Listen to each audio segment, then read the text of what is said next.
Communities Secretary Eric Pickles says 105,000 troubled families targeted by a government scheme have had their lives turned around. Mr. Pickles told the House of Commons the Troubled Families program had targeted 120,000 families since 2010.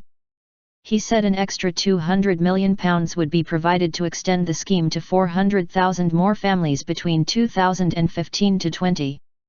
Labour said it supported the important work of the program and wanted it to go from strength to strength. Shadow Communities and Local Government Secretary Hilary Benn said the party would continue the work of the scheme if it wins the general election in May. The Troubled Families program pays councils to work directly with a family to deal with their varied problems, including worklessness and truancy, rather than lots of different agencies working with each aspect of the family's troubles. Tough love.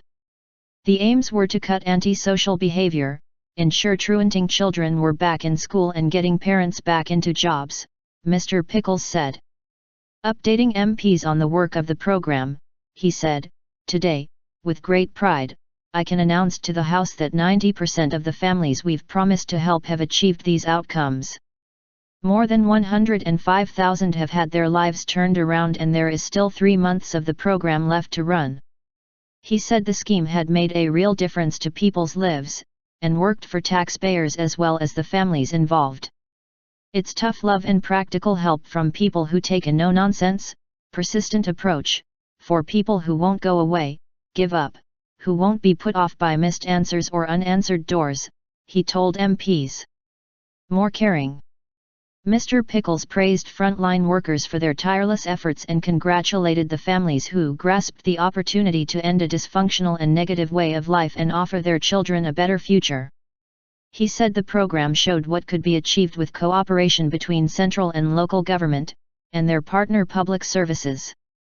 Responding to the statement, Mr. Benn said, "We support this important work and, as you have generously acknowledged, the last Labour government started the Family Intervention Project and a future Labour government would want to see this work continue and go from strength to strength."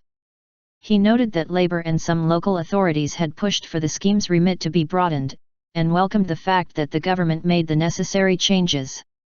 But Mr. Benn raised concerns about the impact of cuts to local authority budget cuts in the most deprived communities and housing benefit changes.